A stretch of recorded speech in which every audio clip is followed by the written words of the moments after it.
Imagina que você é um perigoso criminoso que já está preso e só está aguardando cumprir sua sentença, a execução. Mas eis que de seu carrasco ou carrasca surge uma proposta. Você pode ter todos os seus crimes contra o shogunato perdoado se conseguir o elixir da imortalidade que fica em uma ilha repleta de mistérios e perigos. Hoje a gente vai falar sobre Hell's Paradise de Goku.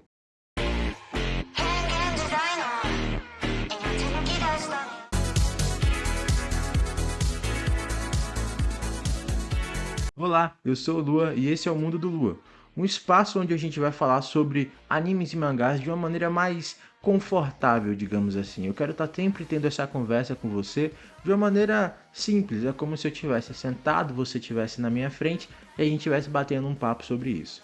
Antes da gente continuar com a apresentação de animes, esse quadro onde eu vou apresentar alguns animes, como se fosse uma recomendação, não esquece de curtir, comentar e compartilhar e ajudar aí esse meu trabalho que está começando. Desde já você tem meu muito obrigado e vamos seguir com o vídeo. O material base, que é o mangá, foi escrito por Yuji Kako e foi publicado pela Shonen Jump Plus, a plataforma de streaming da editora de mangás Shonen Jump.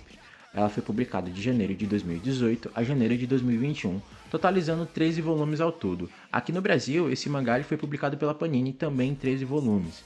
O anime ele foi reproduzido, começou a ser lançado pela Crunchyroll aqui em abril, e se eu não me engano, 1º de abril de 2023, e está indo para o seu último episódio agora no domingo. A história principal gira em torno do Gabimaru, um ninja que foi traído pelo clã de ninjas e está preso. Mas então ele recebe aquela proposta que eu falei do começo do vídeo pela Sagiri, uma espadachim executora, carrasca, do clã Amaida Saemon, e eu não sei se eu estou pronunciando o nome deles corretamente, para ir até a ilha de Shisekio, que é a ilha misteriosa, que é conhecida como se fosse um paraíso na Terra, para conseguir o elixir da imortalidade. Pode parecer uma trama bem simples, mas eu só estou resumindo muito por cima e as fases iniciais, porque eu não quero dar muito spoiler. Eu só quero ressaltar os pontos positivos e os pontos negativos aqui, para que você possa avaliar se vale a pena ou não poder assistir, mas já garanto que vale a pena, tá, gente? Esse anime, ele acabou roubando um pouco a cena nessa última temporada de animes, nos últimos lançamentos de animes que a gente teve, e, cara, é uma ótima e grata surpresa, e já estão dizendo que ele faz parte do trio Dark de mangás, que aí vai de Jujutsu no Kaisen, Chainsaw Man, e agora ali a gente tá falando de Hell's Paradise de Goku, fazendo parte dessa tríade de shonens sombrios que a Jump está lançando. Começando pelos pontos positivos, aqui a Mappa mais uma vez dá um show de animação.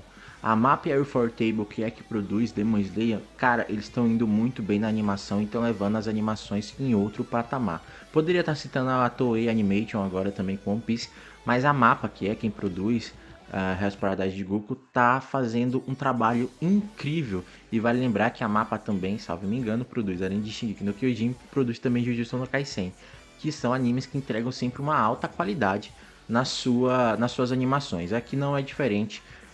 Hell's Paradise de Goku entrega uma animação ótima, cenas de lutas muito fluidas, animação muito bem feita, e o tom artístico e o traço do autor do mangá foi muito bem preservado aqui, em takes que são idênticos, assim, completamente em nível de sombreamento, em nível de iluminação que a gente percebe, e fazer essa transição da mídia de mangá para a mídia de anime, geralmente tem algumas complicações mesmo, tem algumas dificuldades, tem algumas coisas que você precisa adaptar, como o nome já diz, uma adaptação, e eles fazem isso de maneira muito bem feita, respeitando muito o material básico que é o mangá, e cara, é Mappa, né? Mappa sempre manda muito bem no que faz nas suas animações e é um ponto muito positivo sim para Hell's Paradise. Outro ponto muito positivo, e é um ponto que eu particularmente gosto muito, é que a ilha de Shisekio, ela é quase um personagem, é uma ambientação muito imersiva, a ilha, os seres vivos que compõem essa ilha, todo o mistério que a ilha tem, e por ser conhecida, como essa espécie de paraíso, que a gente percebe que está mais para o inferno, por isso o nome Hell's Paradise,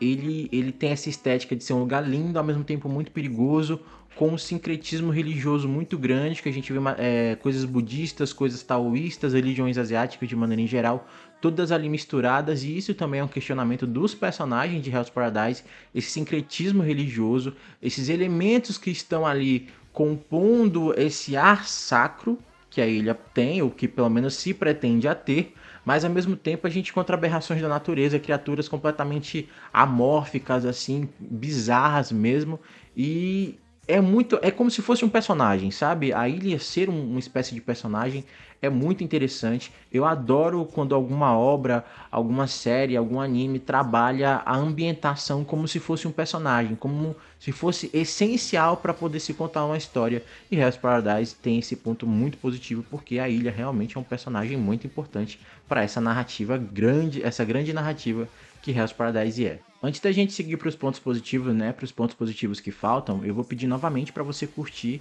aqui, compartilhar para os seus amigos, é muito importante para o meu trabalho que está começando. Outro ponto muito positivo aqui é que Hell's Paradise é um anime que se sustenta nas cenas fortes e nos temas fortes. Isso quer dizer que não é que seja um anime para adulto, afinal ainda é um shonen, mas a maneira como eles trazem as cenas e os temas fortes, como por exemplo tipos de violência, coisas relacionadas a menores, a criança, e eu não quero dar detalhes aqui muito por uma questão de spoiler e por uma questão de políticas do YouTube, mas o que é interessante é que não significa que seja um anime feito para um público jovem adulto, necessariamente dito. Mas o que eu quero dizer é que nesse ponto positivo é que ele sustenta segurar coisas que fazem parte da sua complexidade, segurar temas que fazem parte da sua complexidade, porque na hora de fazer essa transição de mangá para anime, às vezes porque anime atinge mais pessoas, eles deixam alguns temas de lado que podem ser sensíveis ou não. Mas abraçar essa complexidade e sustentar essa complexidade é um ponto muito positivo. Outro ponto muito positivo é que os personagens em geral são muito cativantes e carismáticos, né? Pelo menos os personagens que sobram ao decorrer da obra. São personagens que você gosta, acaba gostando e acaba se importando. Você não quer que morra, você não quer que aconteça nada demais a eles e você quer que eles, né, sobrevivam no final da história. E, cara, eu acho isso muito legal. Personagens que cada um tem uma personalidade bem definida, tem personalidade muito bem estabelecida e que são diferentes um dos outros e cada um tem um trejeito. Alguns são estereotipados, é fato, mas até mesmo os personagens mais estereotipados têm um certo nível de profundidade, tem um certo nível ali de complexidade que a gente gosta. Então é um ponto muito positivo para Hell's Paradise. Deixando a rasgação de seda de lado, vamos falar um pouco dos pontos negativos. O primeiro ponto negativo de Hell's Paradise é que alguns backgrounds de personagens são muito longos e outros backgrounds são muito curtos. E aí eu já vou explicar o que eu tô falando. Alguns personagens têm um plano de fundo muito estendido e acaba sendo um pouco chato e repetitivo e massivo, como o dos protagonistas, no caso do Gabimaru e da Sagiri, que depois do Gabimaru é a personagem mais importante, eu diria até ela realmente como uma espécie de segunda protagonista. Eles acabam tendo backgrounds e cenas de flashback e tramas particulares, arcos particulares muito repetitivos. Parece que eles não superam nunca as coisas que acontecem com eles, e o Gabimaru até dá um certo crédito, porque o Gabimaru, dentro da sua problemática, tem várias camadas, coisa que a Sagiri não tem, então a Sagiri acaba ficando... A trama da Sagiri, apesar de ser uma boa personagem, acaba ficando, o arco dela, né? Acaba ficando um pouco chato, e o do Gabimaru também, só que menos chato, a gente entende porque é daquilo, porque ele tá superando camadas e camadas dentro do seu arco, sabe? E outros personagens que tem pouco background, que são personagens que a gente ama, que a gente gosta, aprendeu a gostar na série, mas não tem background, né? Ou seja, não tem plano de fundo, não tem tempo de tela, mas a gente acaba gostando desses personagens, porque inclusive até os que tem tempo de tela, a direção do anime tem que se preocupar muito entre mostrar as cenas de ação, mostrar para que eles estão lutando, mostrar o que está acontecendo com eles no presente e trabalhar o passado. Então, de certa maneira, fica um pouco corrido e fica com cortes, né, na edição do anime, do episódio, na formatação do episódio, acaba ficando meio confuso como eles são cortados, né, como aquela história é cortada. Eu, particularmente, não gosto muito de flashbacks quando a luta está acontecendo ou em momentos de ação. Eu acho que você tem que trabalhar perto da luta, perto das cenas de ação, perto do desfecho que aqueles personagens vão ter, porque assim a gente consegue construir melhor o que está acontecendo com ele. E talvez ao decorrer da luta a gente tenha uma cena ou outra muito pontual para dar um clímax de um momento ou do seu encerramento. Então esses backgrounds acabam atrapalhando e me tirando, né? Essa falta de uns e esse excesso de outros acaba me tirando um pouco aí da obra, sabe? Do anime, de aproveitar completamente. O último ponto negativo aqui, e olha que eu só tô falando de dois, né? Dois pontos negativos só. É que o ritmo do anime também acaba me tirando um pouco e foi uma coisa que eu senti. eles têm uma dificuldade de conseguir criar clima. É, tem um determinado momento no episódio 4 que eles estão lutando contra um cara que se construiu como um grande, um poderoso ser de violência e porradaria e sanguinolência. E a gente, quando tem um momento da luta, né, e o desfecho desse personagem, a gente acaba não sentindo muito, assim. A cena de ação é linda, como tudo que tem nesse anime de cena de ação, mas o clima, ele fica um pouco perdido. Eu não fiquei muito animado vendo aquela cena, sabe? Não deu aquela coisa de, caramba, a luta tá acontecendo. Não, não teve. Eu, muito pelo contrário, eu falei, é uma cena normal, acabou, e vamos seguir pra história, né? Pronto, já encerramos esse assunto aqui, vamos continuar na história principal.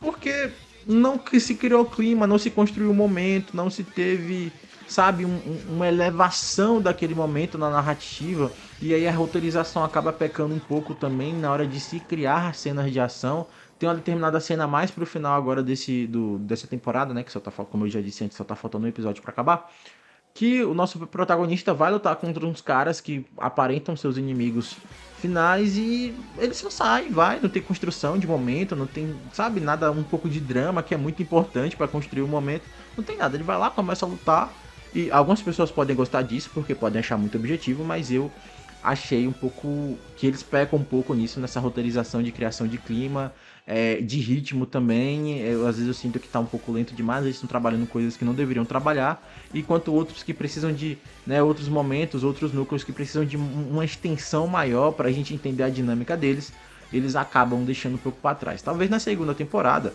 a gente tenha mais trabalhos em conjunto, sabe? Porque o núcleo ele vai estar mais unido, vai estar mais definido, né? E a gente tenha uma extensão maior aí de momentos mais equilibrados. Mas nessa primeira temporada isso não está acontecendo, o ritmo é um pouco quebrado e a construção de clima e clímax também é um pouquinho pecaminosa. Então é isso, pessoal. Nas minhas considerações finais, eu devo dizer que Hell's Paradise é um anime que vale muito a pena ser assistido. É uma obra que vale a pena dar uma chance. Eu tô muito empolgado para a segunda temporada, porque como eu falei, a segunda temporada provavelmente vai vir melhor do que a primeira. E cara, é isso. Todos os animes têm seus pontos positivos, seus pontos negativos. Na verdade, tudo. Nem toda obra, nem não existe obra perfeita, sabe? Para mim, talvez o anime mais próximo da perfeição tenha sido Fullmetal Alchemist em relação à narrativa, mas tem seus pontos negativos aqui e acolá. Então, toda obra, todo anime, todo mangá vai ter seu problema aí, vai ter seu problema, um ponto negativo, uma coisa que a gente não gosta. E tá tudo bem, cara, tá tudo bem. E é isso. Muito obrigado por terem assistido o meu vídeo até aqui. Novamente eu tô pedindo para vocês curtirem, comentarem, compartilharem. O seu apoio e seu engajamento é muito importante pro meu trabalho que tá começando. E eu espero encontrá-los novamente no meu próximo vídeo, ok? Um forte abraço, fique bem, fique seguro e até a próxima.